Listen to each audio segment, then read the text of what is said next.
Nuke 17 is now in open beta, and at a first glance, this looks like most exciting Nuke release in years.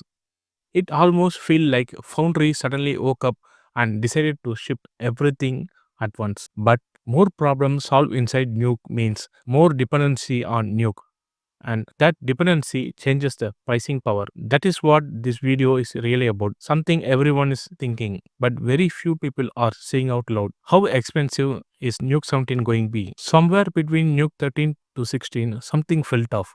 Most compositors could probably name only a handful of features that genuinely change their daily work, maybe five, and that is being generous. Yet somehow every year the license price kept moving upward steadily. Now a fair counterpoint here is that is not unusual. Enterprise software price rise all the time. Adobe, Autodesk, side effects, all doing it. But there is an important difference. Most software prices driven by competition. Nuke's price is driven by dependency. If Nuke were easy to replace, pricing would be careful. If Nuke were optional, pricing would be defensive. But Nuke is neither of those things. It's deeply embedded in compositing pipeline. They are behaving like a matured infrastructure company. Infrastructure doesn't need to be competed on excitement. It competes on stability, and stable tools do not need to be cheap. They need to be unavoidable.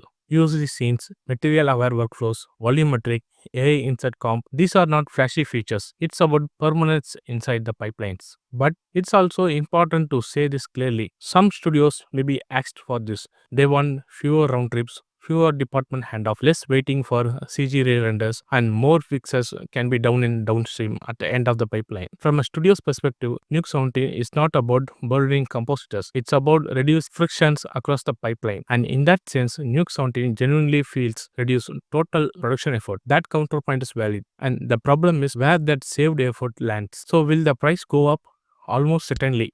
Not dramatically, not suddenly, but steadily, because that's how the infrastructure price works. And when the price rise slowly, people do not protest, they adapt. Studios bake into overhead, artists absorb it indirectly, and freelancers feel it most. Nobody flips a table. That's just economics. If I had to guess, I would not be expect something shocking. No doubling, no chaos. More like quiet moment where everyone says, yeah, it's more expensive now, complains for a week and moves on, which is probably a realistic outcome, because in the high-end compositing, Foundry has effectively won. There are few competitions, but functionally it is does not. And to be fair, they did not get here by blocking competitors. They won because studios standardized early and never left. Pipelines depend on it, supervisors trust it, producers understand it, and hiring and knowledge sharing is built around it. Switching tools stop being software quality. It becomes organization risk. And Nuke's real competition is not another compositing software. It is studios trying to reduce their dependency altogether. AI tools, internal customization, custom pipelines. And also Nuke's AI feature are not about replacing artists. They are about to keep the automation inside the Foundry's ecosystem. If AI is going to touch comp, it wants to happen inside the Nuke. And that is a defensive move. Honestly, it's a smart one. The beta is free. The final release will not be. As I said before, the most realistic outcome is a moderate increase. Something like 10 to 20%, not enough to cause the outrage, enough to be felt. Because all these new tools still not touch the real world production shots. But big studios might hold on it. That freelancers and the mid-sized studios will feel the squeeze. But what concerns me more than number itself is the hidden cost, the shift in expectations from an average compositor. They have to be expert, know new knowledges more. USD, shading, scene logic, AI. Studios expect problems that can be solved in downstreams, but schedules are rarely changed, and that cost doesn't show up on the invoice. It show up as the workload, and long term it raises another question. The higher skill the floor glows, the harder it becomes to enter and stay in this role.